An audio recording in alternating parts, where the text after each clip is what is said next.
Hi, welcome to my channel.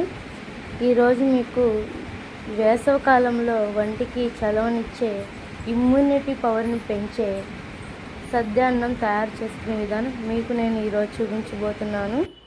ముందుగా ఒక మట్టి పాత్రను తీసుకొని అందులో మీకు అవసరమైనంత వరకు రాత్రి మిగిలిన అన్నం తీసుకొని ఇందులో ఒక గ్లాసు వరకు గోరువెచ్చని పాలు ఇలా మునగార పోసుకోవాలి.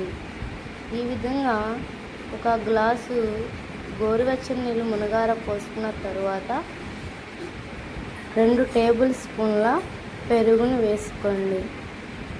ఈ విధంగా 2 టేబుల్ స్పూన్లు లేదా 3 టేబుల్ స్పూన్లు పెరుగు వేసుకుని ఈ విధంగా తిప్పండి. అలాగే ఇందులో రుచికి సరిపడినంత గల్లుపైన వేసుకోవచ్చు. నేనైతే రాక్ సాల్ట్ వేస్తున్నాను. సాల్ట్ ఉంటే సాల్ట్ అయినా వేసుకోండి.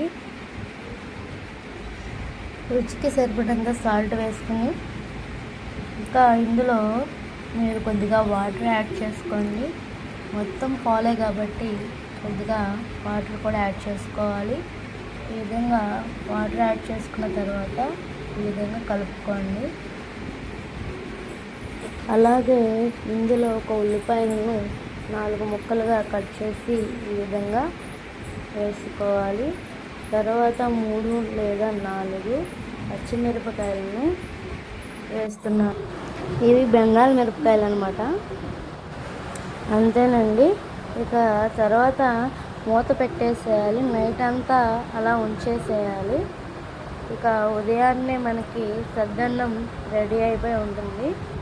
చూడాలనుకుంటున్నారా? అయితే చూసేయండి. ఓపెన్ చూడండి. టేస్టీగా ఉండే సద్దన్నం చూడండి. పెరుగు ఎంత చిక్కగా తోడుకుందో అన్నంతో పాటు. ఇవి ఉల్లిపాయలు పచ్చిమిరపకాయలు ఇలా కాంబినేషన్తో తింటే టేస్ట్ చాలా బాగుంటుందన్నమాట. అలాగే దీనికి కాంబినేషన్ ఏంటంటే బెస్ట్ కాంబినేషన్ ఆవకాయ పచ్చడి.